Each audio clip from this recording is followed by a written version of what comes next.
본 방송에서 제공하는 투자 정보는 투자 판단에 대한 조언입니다. 방송에서 제공하는 주식의 가치, 가격 상승 및 하락에 대해서는 방송사에서 보장하지 않습니다.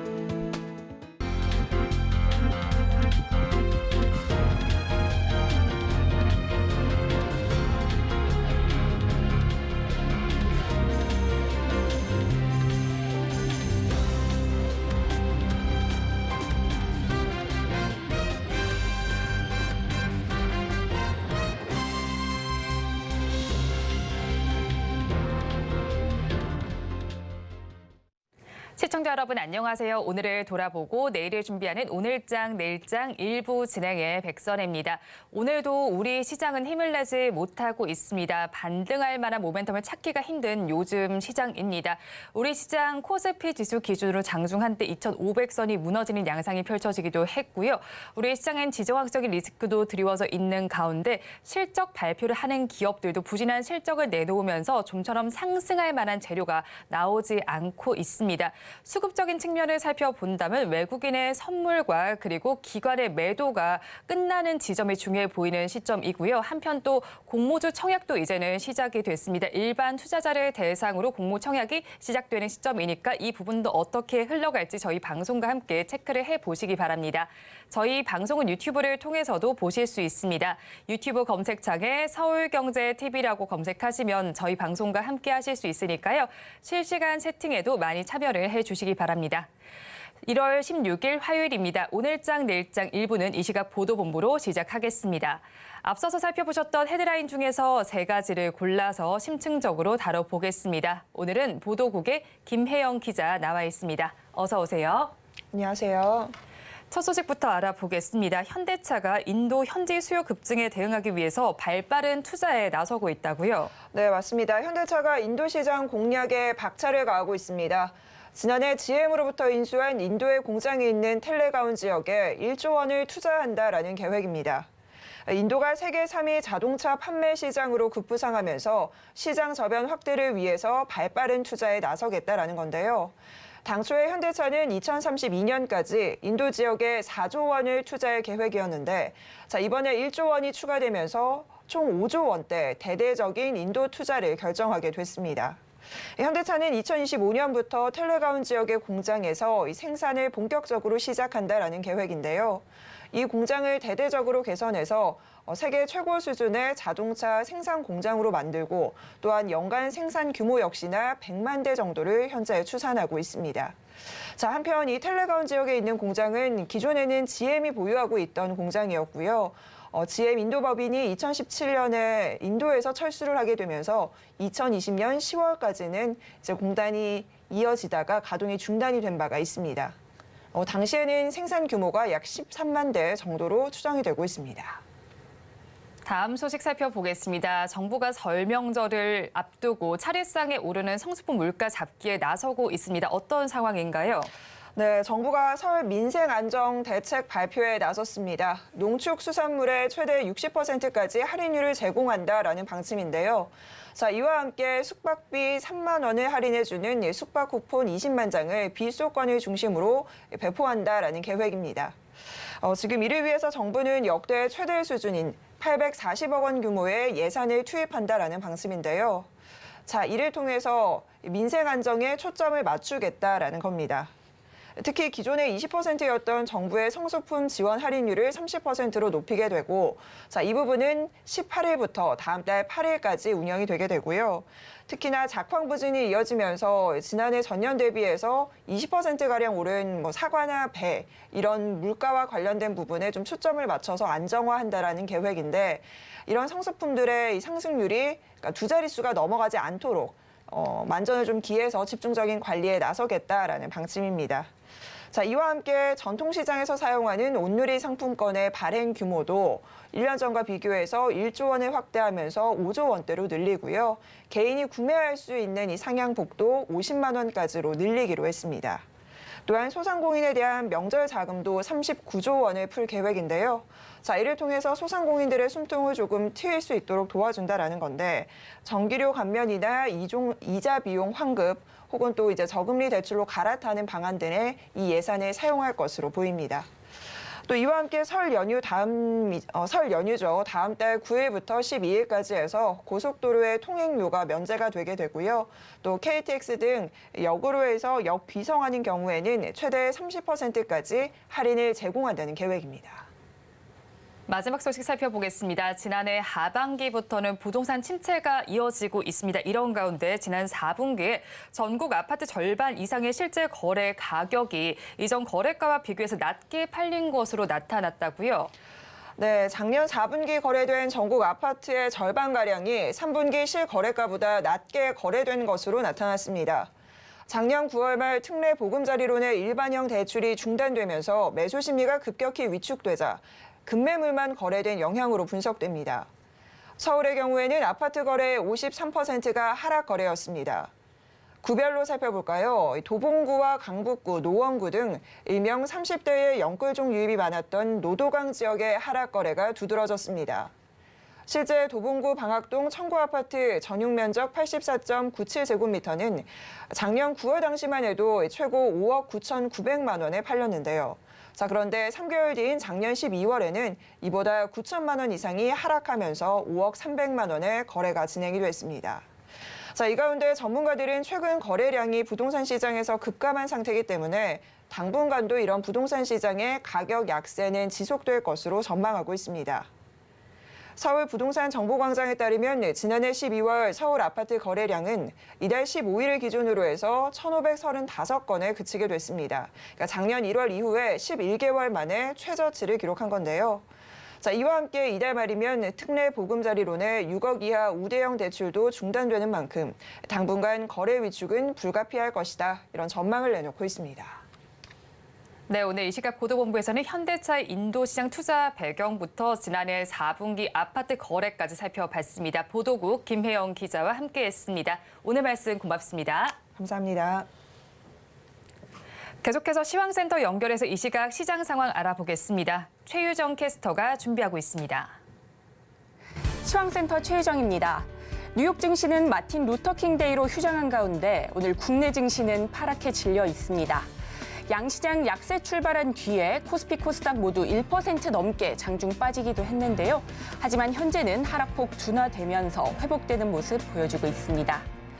오늘 유가증권 시장 안에서는요, 대부분의 업종이 파란불 켜낸 가운데 레고캠바이오 인수 소식을 알린 오리온, 두 자릿수대 하락세 보여주면서 음식료 업종 낙폭이 두드러지고 있고요. 이어서 기계 운수창고 업종도 내림세 보여주고 있습니다. 오늘 코스피 지수 흐름을 살펴보면요. 코스피는 한 달여 만에 장중 2,500선이 붕괴되기도 했습니다. 하지만 점차 회복세 보여주면서 현재는 2,508포인트까지 올라와 있는 모습이고요.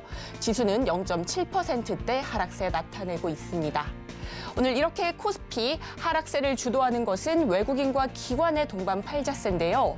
대형주와 제조업 위주의 매도세 보여주면서 각각 1,600억 원, 2,600억 원대 매도세 보여주고 있습니다.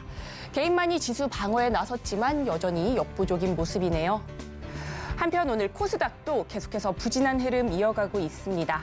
장중 1.5% 넘게까지 빠졌다 현재는 0.23% 약보합권 움직임 가져가고 있는데요. 지수는 857포인트까지 올라와 있는 모습입니다. 오늘 코스닥 시장 살펴보면요. LNF의 실적 쇼크에도 2차 전지 관련주 견조한 흐름 보여주고 있고요. 또 한반도 내 지정학적인 불확실성이 커지면서 방산 관련주도 동반 오름세 보여주고 있습니다. 하지만 엔터 관련주 어제 이어서 오늘도 부진한 흐름 이어가고 있는데요. 외국인과 기관이 물량을 대거 출회해내고 있는 모습입니다. 오늘 코스닥 매매 동향을 살펴보면요. 개인은 방향성 잡지 못하는 모습입니다. 계속해서 매수와 매도 오가다 현재는 122억 원 팔아내고 있고요. 외국인 역시나 100억 원 넘게 덜어내고 있는 가운데 기관만이 매수 우위 보여주고 있습니다. 오늘 지수 흐름이 좋지 않은 만큼 대부분의 섹터가 파란불 켜내고 있는데요. IT 부품 제조업체인 인탑스가 삼성전자의 로봇 고핏의 시제품을 제작 납품했다는 소식에 오늘 로봇 관련주 강한 상승세 보여주고 있습니다. 오늘 대장주 역할을 하는 것은 에브리봇인데요. 서비스 로봇 전문 업체죠. 현재 14% 넘게 강세 보이면서 15,970원에 거래되고 있고요. 이어서는 푸른 기술 8%대, 대동기어와 베노티 NR도 각각 7%대 빨간불 켜주고 있습니다. 한편 어제 강하게 올랐던 종목들은 오늘 차익 매물 강하게 나오고 있습니다. 홍해 지정학적 리스크에 강세 보였던 해운 물류 관련주, 오늘은 파란불 짙게 켜내고 있는데요. 특히나 흥하해운 대거 빠지는 모습입니다. 3거래일 연속 빨간불 켜냈는데 오늘은 돌아서면서 10%대 파란불 켜내고 있고요. 이어서는 대한해운도 7% 넘게 빠지면서 2,370원에 거래되고 있습니다. 이상 오늘장 시황 살펴봤습니다. 남은 오후장도 저희와 함께 하시면서 현명한 투자 전략 세워가시기 바라겠습니다. 이상 시황센터 최유정이었습니다.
시시각각 변하는 시장의 이슈와 주가의 변동성에 투자 전략을 업데이트해보는 시간입니다. 오늘은 루크투자연구소의 임순재 대표 나와 있습니다. 어서 오세요. 네, 안녕하십니까.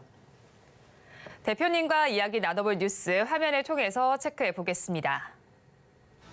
오늘의 뉴스입니다. 서정진 셀트리온 그룹 회장은 지난 14일 지주사인 셀트리온 홀딩스의 나스닥 상장을 추진한다고 밝혔습니다. 상장으로 확보한 자금 등 5조 원 정도를 직접 투자하고 다른 투자사들로부터 자금을 유치해서 모두 100조 원을 조성하겠다는 계획도 함께 전했는데요. 다만 당시에는 셀트리온 홀딩스를 어느 거래소에 상장할 것인지는 공개하지 않았습니다. 오늘 관련해서 셀트리온이 장중에 변동성을 계속해서 보이고 있습니다. 자세한 내용 짚어보겠습니다.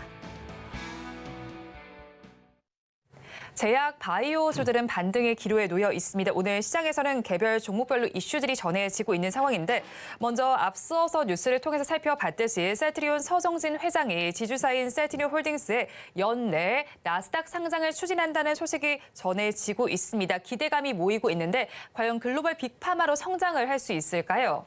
일단 뭐 좀 더 봐야 알 수 있을 것 같고요. 일단 뭐 셀트리온 같은 경우, 셀트리온이나 셀트리온 제약 같은 경우에 이제 M&A 이슈로 오늘은 좀 강한 그런 이제 상승세를 좀 유발하고 있습니다.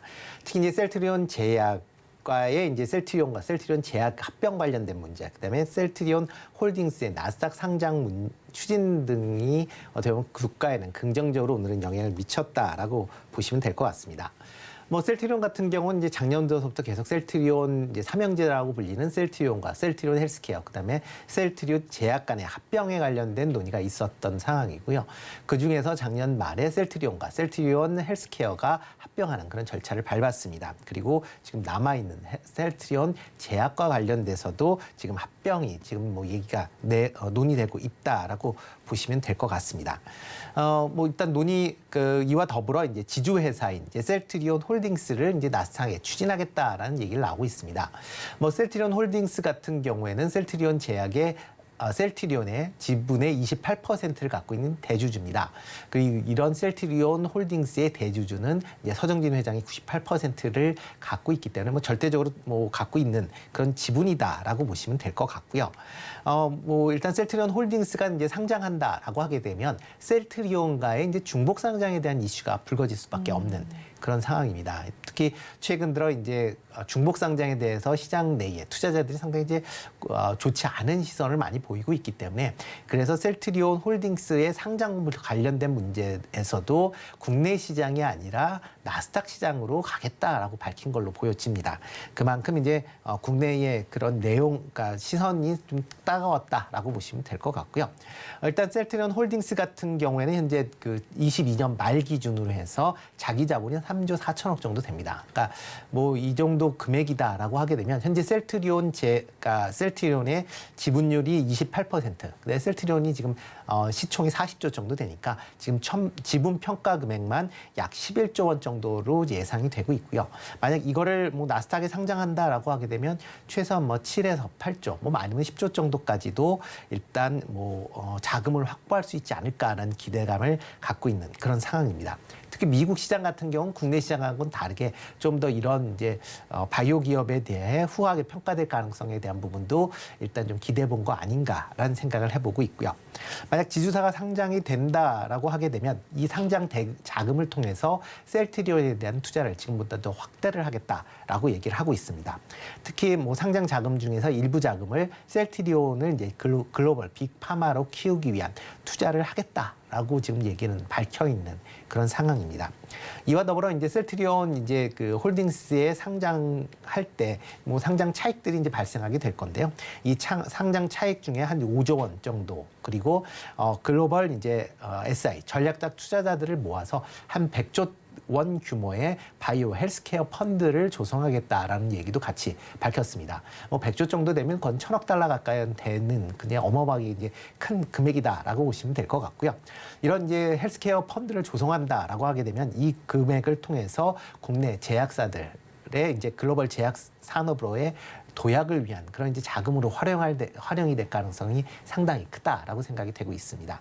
특히 이제 뭐 이게 셀트리온에서 만들다 보니까 셀트리온이 글로벌 빅파마로 확대하기 위해서는 셀트리온 자체적인 물론 이제 노력도 필요하지만 그보다는 글로벌 빅파마들과 같이 이제 그러니까 합종 연행을 통해서 뭐 차세대 이런 생태계를 도모한다라고 하게 되면 좀 더 빠르게 성장할 가능성은 있다라고 보여지고요.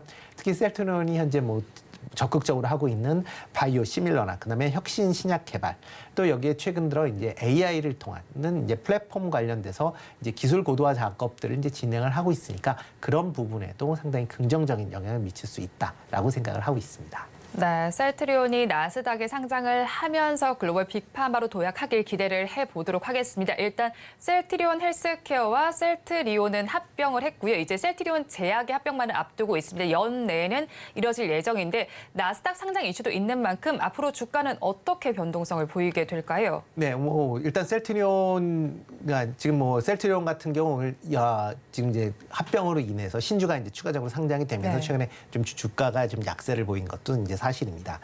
그렇지만 이제 뭐 셀트리온 제약과 이제 합병 관련된 이슈가 나오면서 조금 이제 강세를 이제 띈다라고 보시면 될 것 같고요. 일단 셀트리온 제약이 이제 올해 내에 합병을 한 거다라는 이제 기대감은 있지만 일단 돼봐야 알 수 있다라고 보여집니다. 왜냐하면 작년에도 합병을 하겠다라고 얘기했는데 이제 제외를 됐기 때문에 특히 이제 이번에 이제 합병 얘기가 나오면서 셀트리온 제약이 이제 적정 가치가 반영이 돼야 합병을 추진하겠다라고 얘기를 했습니다. 그러면 과연 셀트리온 제약이 어느 정도 가치가 돼야 이제 적정 주가일 것이냐라는 부분도 같이 좀 생각해 보셔야 되지 않을까라는 생각을 해보고 있습니다. 장 초반에는 뭐 주가가 이런 이제 뭐 M&A 그다음에 뭐 IPO 관련돼서 기대감으로 큰 폭으로 상승을 했지만 실질적으로는 그 폭은 좀 지금 상승폭을 많이 좀 줄여가고 있는 그런 상황이다라고 보시면 되는데요. 일단 관련된 뭐 M&A나 IPO 진행이 관련 얼마만큼 순탄하게 진행될 수 있느냐라는 그런 이제 우려가 있는 거고요. 조금 전에 말씀드렸듯이 셀트리온 제약에 대한 적정 가치를 판단한다라고 하면 과연 이런 적정 가치가 얼마나 될 것이냐. 과연 그런 적정 가치는 기존의 셀트리온 제약 주주 입장에서 보면 긍정적으로 올 수가 있지만 셀트리온 주주 입장에서 보면 어쩌면 셀트리온 제약이 고평가돼서 합병이 될 수 있는 그런 가능성도 있다라고 보시면 될 것 같습니다.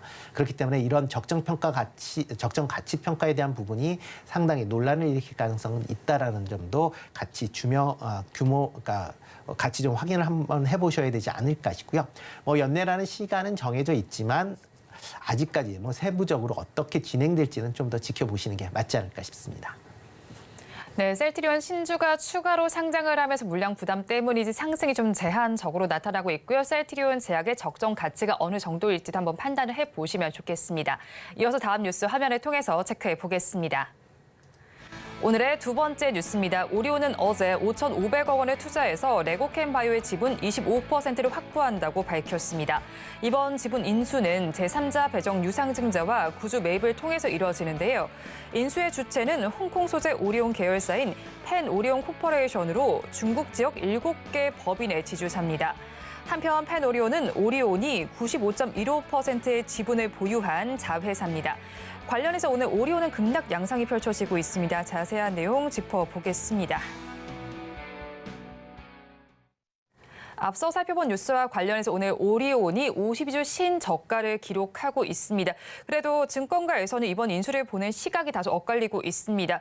레고캠 바이오 입장에서는 시총의 3분의 1 수준의 자금이 수혈된 상황인데 그렇다면 이번 인수가 레고캠 바이오 영향력 확장에 힘을 좀 보탤 수 있을까요? 네, 레고캠 바이오에는 비교적 좀 긍정적으로 영향을 미칠 가능성이 좀 크지 않을까라는 생각을 해보고 있습니다.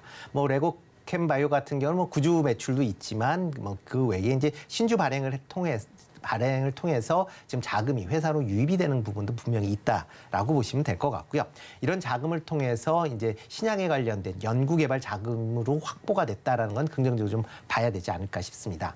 특히 이제 신약 개발에 많은 자금이 이제 필요로 한 그런 상황이기 때문에 이런 외부 자금 수요는 상당히 긍정적으로 볼 수가 있고요. 특히 레고캠 바이오는 얼마 전에 얀센의 그 ADC 관련된 이제 기술 이전 계약을 체결을 했습니다. 이를 통해서 지금 1,300억 정도의 이제 계약금을 지금 받아 있는 그런 상황인데요. 여기에 추가적으로 5천억 가까운 자금이 들어온다라고 하게 되면 레고캠 입장에서 보면 이런 연구 개발을 하기 위한 상당한 긍정적인 영향을 볼 수가 있고요. 특히 여러 가지 이제 신약 파이프라인에 대한 그런 이제 준비를 하고 있는데 이런 신약 파이프라인에 대한 임상을 확대할 수 있다라고 보는 관점에서 보면 상당히 장기적으로 보면 좋다라고 보여집니다. 다만 오리온 입장에서 보면 약간 좀 달라질 수가 있다라고 보여지는데요. 오리온 같은 경우에는 이제 기존의 제과 산업을 이제 넘어서 새로운 미래 먹거리 산업을 계속 찾고 있었던 그런 상황입니다. 그 중에서 이제 대표적으로 바이오 관련된 분야를 지금 미글의 먹거리 산업으로 지금 투자를 하고 있는 그런 상황이고요. 최근 몇 년 동안 바이오에 대한 투자가 계속 좀 이루어지고 있는 상황입니다. 특히 2020년 10월 달에는 중국의 산둥루캉 의학과 합작으로 산둥루카 하오리오 요우라는 그런 이제 회사를 설립을 했습니다. 이 회사 같은 경우에는 지노메트릭의 이제 대장암 조기 진단 키트에 대한 기술을 이제 도입을 해서 이것을 중국에 진출하겠다라는 걸 지금 추진 중에 있는 그런 상황이고요. 그리고 또 이와 더불어 올해 말까지 900억 정도를 투자를 해서 산둥성에 백신 공장을 지금 건설 중에 있는 그런 상황입니다. 이뿐만 아니라 2022년 11월에는 오리온 홀딩스와 국내 이제 치과질환 치료제 개발 업체인 하이센스 바이오와 이제 합작으로 오리온 바이오로직스라는 회사를 설립을 했습니다. 그렇지만 두 회사 다 아직까지는 이제 매출이 발생을 하고 있지는 않고요. 아직까지는 투자 단계다라고 보시면 될 것 같고요. 그렇기 때문에 이제 새롭게 이제 바이오 산업을 확장해야 되는 측면에서 보면 어떠한 기존에 있는 회사들을 인수를 하는 것을 계속 좀 추진했었다라고 보시면 될 것 같고요. 이번에 이제 관련돼서 지금 레고캠 바이오를 이제 인수를 추진했지만 그 전에 이제 다른 회사를 또 인수를 상당 부분 검토했었다라고 보시면 될 것 같습니다. 특히 이제 오리온 같은 경우는 중국 내에 네트워크가 상당히 좀 잘 돼 있다라고 지금 얘기들이 되고 있습니다. 특히 제과 판매와 관련돼서 이제 중국 네트워크가 갖고 있기 때문에 이것을 이제 바이오 산업으로 확대를 추진한다라고 하게 되면 중국 시장에서도 경쟁력을 확보할 수 있지 않을까라는 이제 회사에 대한 기대감이 이번 인수의 가장 큰 이유다라고 보시면 될 것 같습니다. 그렇지만 시장은 이와는 약간 좀 다른 방향으로 지금 접근을 하고 있는데요. 일단 레고캠 바이오를 인수를 한다라고 하게 되면 오리온 입장에서 보면 재무제표상으로 보면 상당히 좀 부정적으로 영향을 미칠 가능성은 있다라고 보여집니다. 특히 이제 레고캠 바이오 같은 경우는 계속 지금 영업이익이 적자를 기록을 하고 있습니다. 올해 3분기까지만 해도 556억 정도의 영업 적자를 기록을 하고 있는데 지금 오리온 같은 경우는 지금 3분기까지 누적 이익이 한 2,700억 정도 됩니다. 그러니까 2,700억 중에서 만약 결합이 된다라고 하게 되면 지분율로 물론 따지긴 하겠지만 상당 부분의 오리온의 이유, 그러니까 영업이익이, 그러니까 당기순이익이 감소되는 오리온한테 이제 효과를 발휘할 수밖에 없는 거고요. 그렇다라고 하게 되면 뭐 지금 영업 당기순이익이 오리온 같은 경우 10% 이상 감소할 가능성에 대해서 시장은 우려를 하고 있는 그런 상황입니다. 이와 더불어 오리온이 기존에는 제과와 관련된 분야는 잘했다라는 건 인정을 하지만 네. 과연 새롭게 진출하는 바이오 관련된 분야를 어떻게 잘 운영을 할 수 있는지에 대해서는 아직까지 시장에서는 좀 퀘스천이 좀 크다. 그렇기 때문에 아직까지 그래서 오늘 같은 경우에 오리온의 주가가 상대적으로 뭐 많이 빠지고 있는 거 아닌가라는 생각을 해보고 있습니다. 제과는 잘했지만 바이오까지 잘할지는 의문인 상황인 만큼 대표님 말씀처럼 이 부분을 부정적으로 보는 시각도 있습니다. 그래도 증권가에서는 오리온의 주가 하락이 과도하다고 지적을 하면서 목표 주가는 17만 원에서 18만 원 정도까지도 제시를 하고 있는데 올해 오리온의 주가는 어떻게 전망해 보면 좋을까요? 네, 뭐 증권사에서 이렇게 발표한 내용은 이제 작년 실적 기준으로 했다라는 거고요. 그러다 보면 이제 지금 증권사들의 이제 평균 목표 주가를 보면 17만 2,500원 정도 됩니다. 그래서 뭐 밴드로 보면 17만 원에서 18만 원대다라고 보시면 되는데요. 이게 이제 작년에 나왔던 목표고, 그러니까 레고캔바이오를 인수하기 전에 나온 그런 목표이기 때문에 특히 이제 오리온의 해외 부분의 매출이 상당 부분 증가세가 계속 탄탄했기 때문에 증권사들이 이렇게 긍정적인 리포트가 나왔다라고 보시면 되겠습니다. 그렇지만 다시 이제 합병, 그러니까 레고캔바이오를 이제 계열로 이제 편입이 한다 보면 이런 아까 전에 말씀드렸듯이 당기순이익의 10%의 감행 요인이 발생한다 보면 지금의 목표 주가가 한 10% 정도 그러니까 떨어질 가능성이 있습니다. 그렇다라고 하게 되면 목표 주가 때는 한 15만 원대로 하락될 가능성이 있고요. 아니면 일부 증권사는 그거보다 더 낮은 목표 주가를 형성할 가능성도 있다는 것도 반영을 해 주시는 게 낫지 않을까라는 생각을 해보고 있습니다. 그렇기 때문에 오늘 좀 급락을 보이고 있는데 지금 같은 급락세, 일단 오늘 급락을 보였기 때문에 향후에는 급락보다는 어느 정도 기간 조정이 필요로 할 것이고요. 향후에 어떠한 이제 행보를 하느냐에 따라서 주가의 반등 여부가 결정되지 않을까 싶습니다. 네, 앞으로의 방향을 한번 체크를 해보시면 좋겠고요. 한편 또 한미와 그리고 OCI의 시너지도 한번 살펴봐야겠습니다. 지금 통합을 한다라는 소식이 전해지고 있는데 한미사이언스의 경우는 지금 상한가까지 올라가 있는 모습이 포착이 되고 있습니다. 그런데 사실 일부 대기업들도 제약 사업에 손을 댔다가 포기한 사례가 대다수인 상황인데 그렇다면 앞으로 양사의 시너지 기대를 해봐도 좋을까요? 네, 한미사이언스 같은 경우 오늘 상한가까지 이제 올라간 이유는 가장 큰 게 경영권 분쟁에 대한 우려다라고 보시면 될 것 같습니다. 그 이유는 지금 이제 이번에 이제 한미사이언스와 그다음에 OCI의 통합이라는 이제 과정 내에서 지금 그 대주주 내, 그러니까 대주주 가족 내에 여러 가지 이제 분쟁이 지금 밖으로 표출되고 있는 그런 상황이다라고 보시면 되는데요. 지금 고 이제 창업 회장이 이제 돌아가면서 지분을 이제 상속을 받으면서 이제 문제가 좀 발생했다라고 보시면 되는데요. 현재 지금 그러니까 모녀와, 그러니까 어머니와 아들 둘, 그다음에 이제 딸 이렇게 이제 4명이 지분을 나눠 가지고 있는 그런 구조입니다. 이 구조 내에서 어머니와 딸이 같이 이제 합쳐서 이제 OCI와 이제 지분을 이제 스왑하는 그런 거래를 했고요. 두 아들들 같은 경우는 이번 이제 내용에서 지금 제외가 되면서 지금 반발을 크게 이제 하고 있는 그런 상황입니다. 지금같이 계속 반발이 이어진다라고 하게 되면 양쪽의 이제 지분이 지금 비슷하게 지금 유지가 되고 있기 때문에 만약 양쪽에서 분쟁이 좀 더 격화된다. 특히 아들 쪽에서 지금 이런 이제 그러니까 한미사이언스의 이사회 결정에 대해서 지금 법정 투쟁도 불사하겠다라는 그런 이제 의견을 나타내고 있기 때문에 이런 상황이 지속이 된다라고 하게 되면 어차피 양쪽 간의 지분 경쟁이 본격화될 가능성은 있고요. 그런 가능성 때문에 조금 이제 주가가 오늘 좀 강한 그런 모습을 보이고 있습니다. 만약 이런 문제가 그러니까 무난히 해결이 된다라고 하게 되면 한미사이언스와 그다음에 OCI 간의 합병은 그렇게 나쁘진 않을 것이다라고 개인적으로 좀 생각을 하고 있습니다.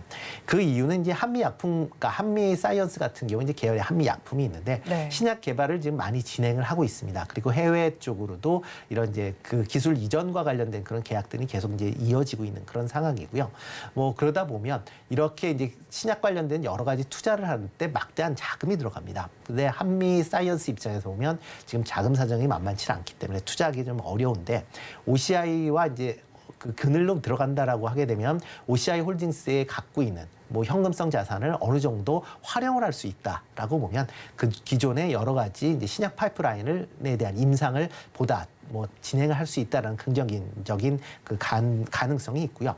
OCI 홀딩스 같은 경우도 이전에 그 지금 뭐 한미 사이언스 인수하기 이전에 부광약품을 한 2년 전쯤에 인수를 했습니다. 부광약품에 인수를 했음에도 불구하고 아직까지 바이오 분야에서 특출난 성과를 기대를 못했었는데 이번에 한미 사이언스를 인수한다라고 하게 되면 그런 부분이 좀 더 바이오 분야에 대한 그런 부분의 매출이 좀 더 확대가 된다라고 생각할 수 있고요. 그런 부분은 향후 뭐 주가나 아니면 기업 성장에 상당히 긍정적으로 영향을 미칠 가능성은 있다라고 생각을 하고 있습니다. 네, 앞으로는 좀 긍정적인 흐름을 기대해 봐도 좋겠습니다. 오늘 개별 이슈가 있는 제약 바이오 전반을 좀 살펴봤는데 탑픽 종목 이 안에서 가지고 오셨나요? 네, 그중에서 이제 신약 개발 회사인 GI 이노베이션 좀 관심 있게 보시면 어떨까 싶습니다. 뭐 차세대 면역 항암 치료제를 이제 개발하고 있는 업체다라고 보시면 될 것 같고요. 뭐 지금 파이프라인으로는 이제 면역 항암제인 GI101, 그다음에 알레르기 치료제인 GI301이라는 이제 두 개의 파이프라인이 대표적이다라고 보시면 될 것 같고요. 그 중에서 GI301 같은 경우는 이제 유한양행의 기술 이전을 해서 현재 상용화를 위한 여러 가지 임상 실험이 진행 중에 있다라고 보시면 될 것 같습니다. 어느 정도 뭐 유한양행 같은 경우에 과거에 오스코텍과 이제 합작을 통해서 관련된 이제 신약 물질, 폐암 관련된 신약 물질을 지금 뭐 얀센에 그러니까 기술이 수출했었던 전례가 있기 때문에 이번 같은 경우는 어느 정도 임상 실험이 진행이 되면 글로벌 제약사와 이제 라이센스 아웃 계약을 체결할 가능성이 상당히 좀 높다라고 보여지고요. 그 외에 이제 유럽 내에서 GI301과 마이크로바이옴과 관련된 병역 특허를 작년에 취득을 했습니다. 그렇다라고 하게 되면 관련된 이런 이제 특허를 취득을 통해서 뭐 다른 이제 제약사들과 관련된 그런 기술 이전에 대한 부분도 좀 생각해 볼 수도 있다라고 보여지고요. 뭐 GI101이라는 그 면역 항암제 같은 경우도 지금 미국, 유럽에서 병역 요법을 위한 그런 이제 준비를 진행을 하고 있습니다. 그런 점도 좀 긍정적으로 보셔도 좋을 것 같습니다. 외국인이 최근 한 달 동안 13만 주 넘게 매수를 하는 그런 모습을 보였고요. 주가는 뭐 상승한 이후에 옆으로 좀 횡보하는 그런 모습을 보이고 있습니다. 매수 가격은 뭐 지금 가격보다 조금 낮은 23,500원 정도에 매수하시면 어떨까 싶고요. 목표 주가는 3만 원, 손절은 2만 원에 하시면 좋을 것 같습니다. 탑픽 종목으로 GI 이노베이션 짚어주셨습니다. 지금까지 류쿠투자연구소의 임순재 대표와 함께했습니다. 오늘 말씀 고맙습니다. 네, 고맙습니다.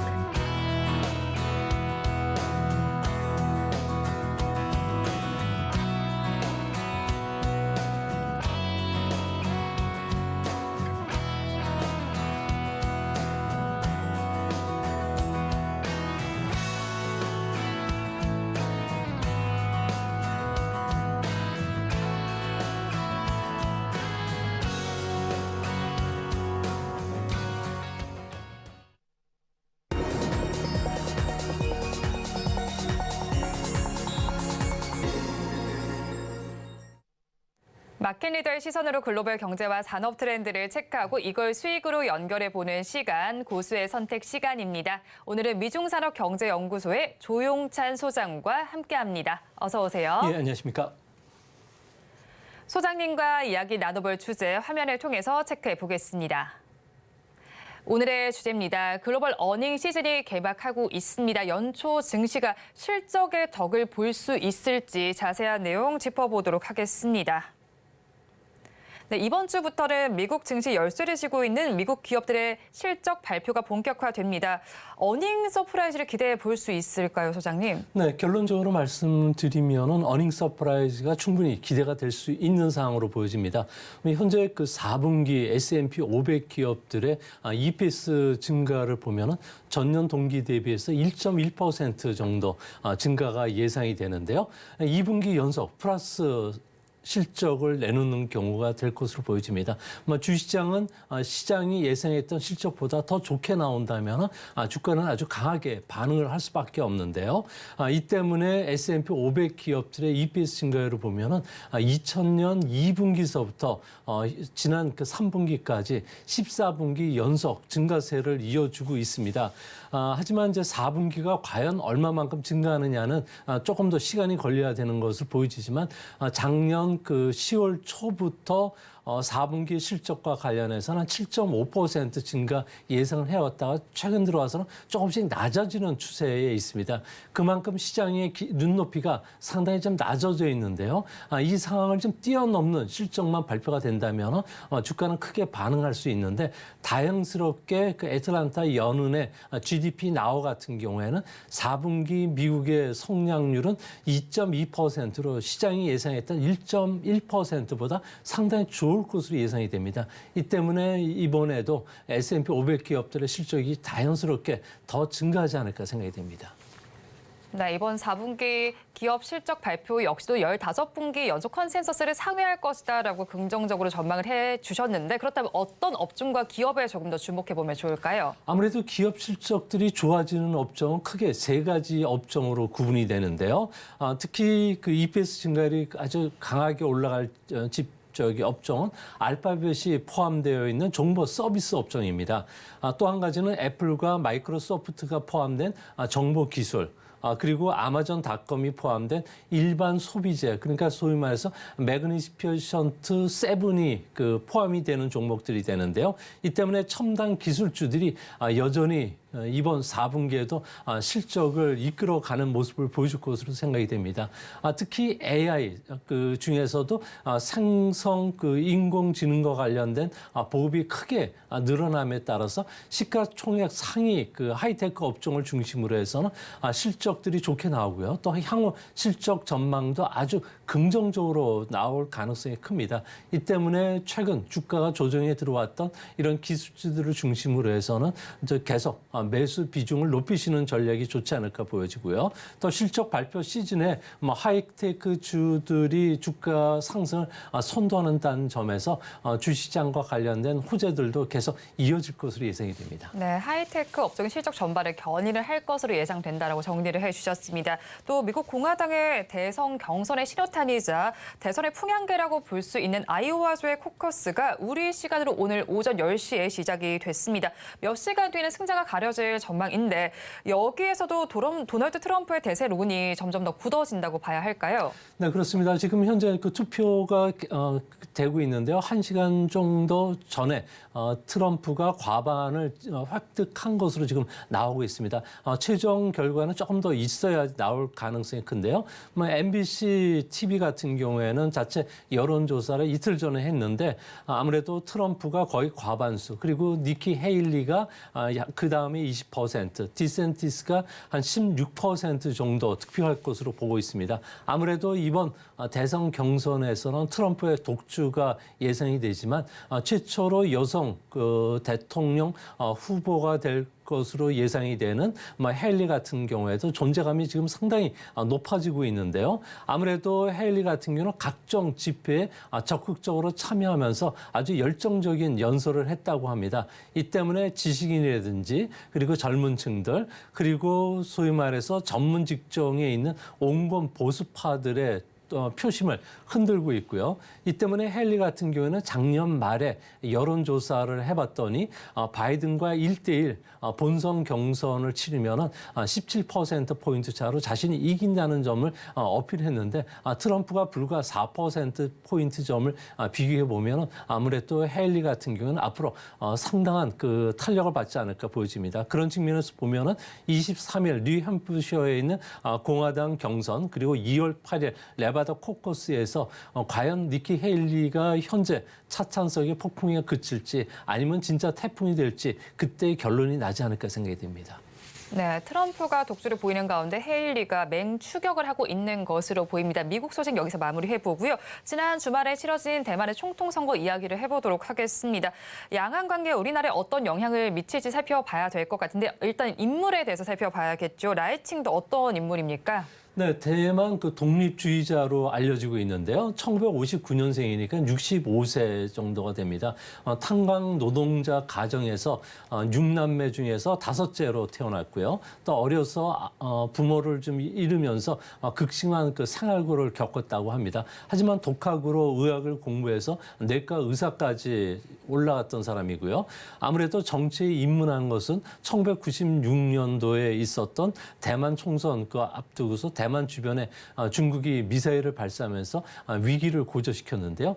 이 당시에 이제 정치에 입문하면서 2010년도에는 타이난 시장 그리고 대만 국무총리까지 지냈다고 합니다.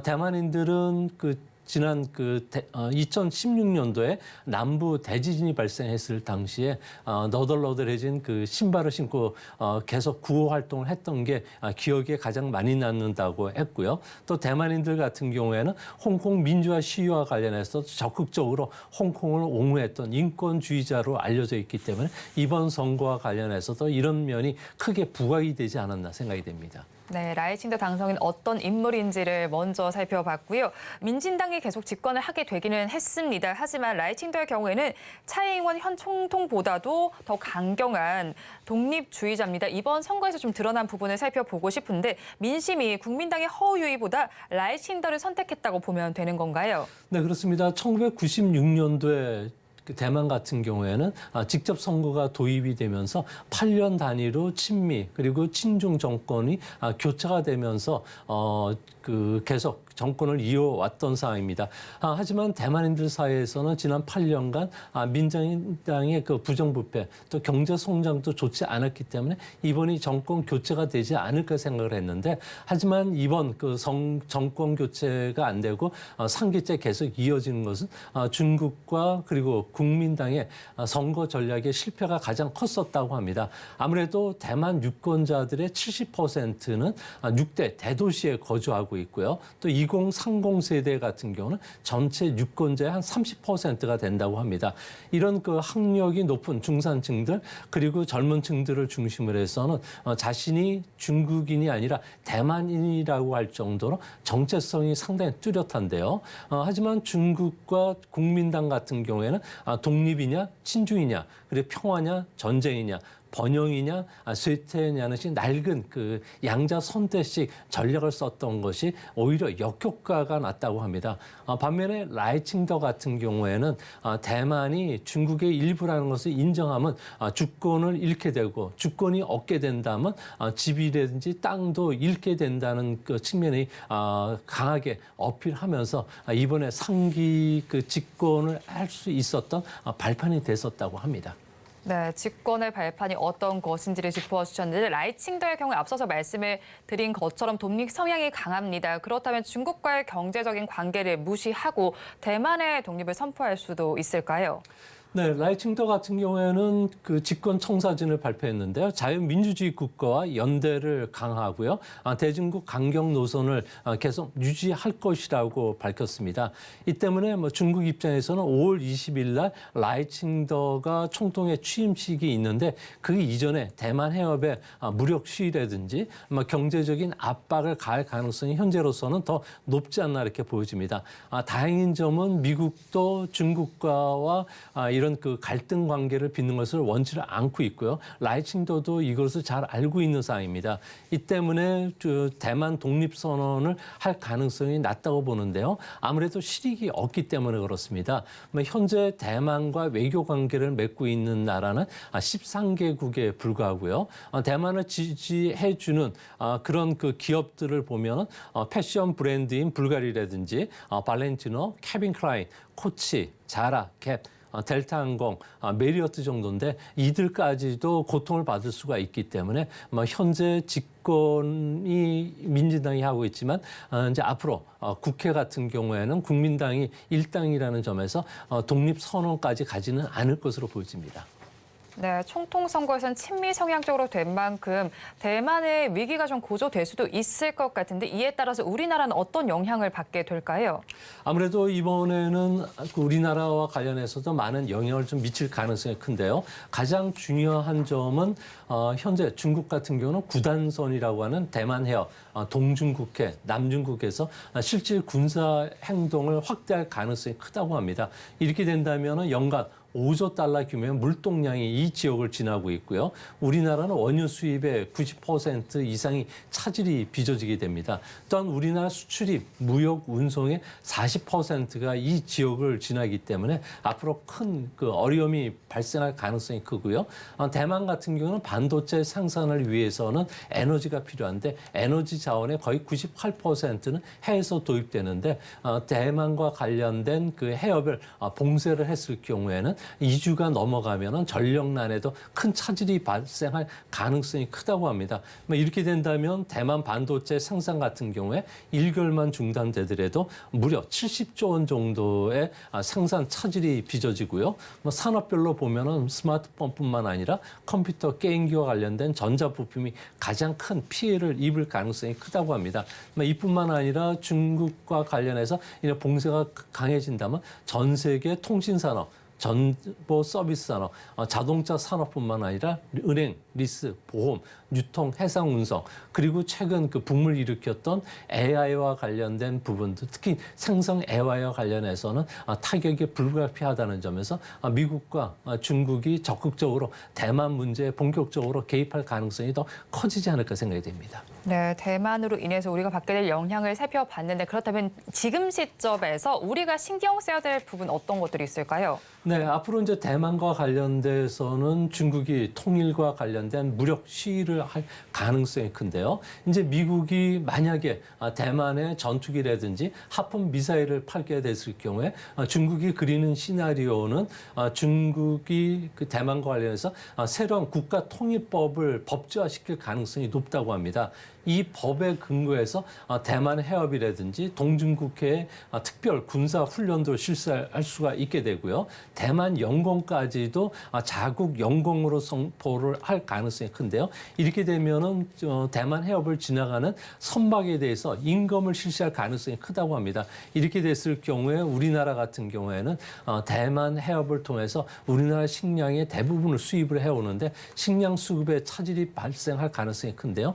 이렇게 되면 현재 그 쌀을 제외한 나머지 그 주요 곡물들의 비축은 2~3개월 정도밖에 되질 않는다고 합니다. 앞으로 대만 해협의 위기가 고조가 된다면 우리나라에 심각한 식량 위기가 발생할 가능성이 크기 때문에 만약의 경우 대체 항로라든지 이와 관련된 그 B플랜을 우리나라 정부가 서둘러서 준비를 해야 되지 않을까 생각이 됩니다. 네, 그리고 지난해 여름부터 이 시간을 통해서 중국 신탁회사의 연쇄 부도 사태가 일어날 것이라고 여러 번 경고를 해왔습니다. 지난주 금요일에 중국 그림자 금융의 상징인 중추그룹이 파산을 신청했습니다. 어떤 이유 때문인가요? 아무래도 중추그룹 같은 경우는 1995년도에 창업됐던 회사고요. 또 6개 인가받은 금융기관까지 소유할 정도로 중국판 미래드 에셋 그룹이나 마찬가지입니다. 한때 잘 나갈 때 운영자산 규모만 무려 184조 원에 달할 정도로 엄청난 회사였는데요. 하지만 이 회사 같은 경우는 다른 신탁회사들이 부동산과 관련된 리스크를 줄이는 가운데 있었지만 이 회사만은 아무래도 그 헝다라든지 또 비구 이엔 쪽에 엄청난 그 투자를 해왔고요. 또한 이들 자산을 좀 사면서 역투자했던 것이 가장 큰 몰락의 원인이었던 것으로 보여집니다. 중국 부동산 시장이 2025년까지는 악화될 것으로 보여지기 때문에 아무래도 중국의 법원이 이런 파산 신청을 받아들인 것으로 보여집니다. 네, 베이징시 법원이 중추그룹의 파산 신청을 5일에 수리를 했습니다. 이에 따라서 투자자들이 입게 될 손실 규모는 어느 정도일까요? 네, 중추그룹의 채무 같은 경우에는 최대 한 86조 원 정도가 되는데요. 중국에서는 파산한 기업의 이런 채권들과 관련해서는 보통 한 13% 정도만 그 가격을 좀 쳐준다고 합니다. 이 때문에 중추그룹 같은 경우에는 파산이 아마 역사상 그 중국에선 최대 파산이 되겠지만 여기에 투자됐던 그 사모펀드 형태로 많은 공산당 간부들과 관련된 사람이 투자했는데 상당히 좀 파산을 에 따른 그 경제적 피해가 상당하지 않을까 보여집니다. 이렇게 된다면 중국 같은 경우에는 투자 심리 위축뿐만 아니라 소비에도 큰 위축을 가져올 가능성이 크다는 점에서 올해 중국 경제와 관련된 중국 정부가 생각하는 5% 성장을 달성하기는 사실상 어렵지 않나 생각이 됩니다. 네, 신탁회사의 파산 도미노와 또 회사의 코뿔소가 출현할 것을 대비를 해서 중국은 어떤 대비책을 내놓고 있나요? 네, 중국 같은 경우는 현재 가장 중요한 거는 그 중추그룹의 파산으로 신탁회사 전체 규모가 4천조 정도가 되는데 이쪽 파산뿐만 아니라 지방 정부의 그 은닉된 자산이 그림자 금융 문제까지 융자 평대까지 확대되는 것을 두려워하고 있다고 합니다. 현재 이 부분의 규모는 2경 원 정도가 될 정도로 상당히 큰 규모인데요. 이 때문에 중국 정부가 선택하는 그 정책은 부실 채권을 그대로 그 동결하는 그런 정책을 쓴다고 합니다.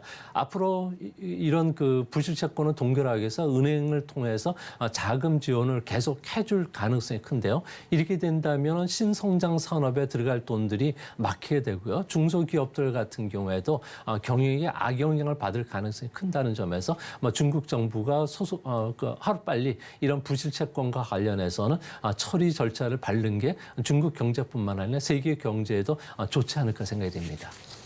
네, 중국 정부가 대책을 잘 세워나갔으면 좋겠습니다. 지금까지 미중산업경제연구소의 조용찬 소장과 함께했습니다. 오늘 말씀 고맙습니다. 오늘장 내일장 일부에서 전해드린 내용 정리해서 보여드리겠습니다. 화면으로 확인해 보시죠. 오늘장 내일장 일부의 핵심입니다. 오늘 전반적으로 제약 바이오와 관련된 이야기를 다뤄봤습니다. 셀트리온 제약의 경우에는 적정 가치 평가가 확인이 필요하다라고 정리를 해주셨고요. 탑픽 종목으로는 GI 이노베이션 짚어주셨습니다. 글로벌 특허 등록 확대가 기대되는 만큼 관심을 가져보시면 좋겠습니다. 마지막으로 어닝 시즌에 돌입한 만큼 하이테크 기업의 지수 견인 가능성을 한번 살펴보자라고 전해주셨습니다. 본 방송에서 제공하는 정보는 투자 판단에 대한 조언일 뿐 해당 주식의 가치와 수익률을 보장하지는 않습니다. 아울러 서울경제TV와 서울경제신문은 당사의 브랜드입니다. 최근 당사를 사측하는 피해 사례가 늘어나는 만큼 각별히 주의해 주시기 바랍니다. 오늘장 내일장 1부에서 준비한 순서는 여기까지입니다. 저희는 잠시 후 2부로 돌아오겠습니다.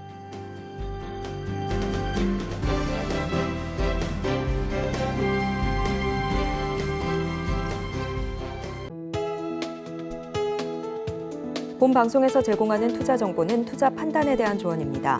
방송에서 제공하는 주식의 가치, 가격 상승 및 하락에 대해서는 방송사에서 보장하지 않습니다.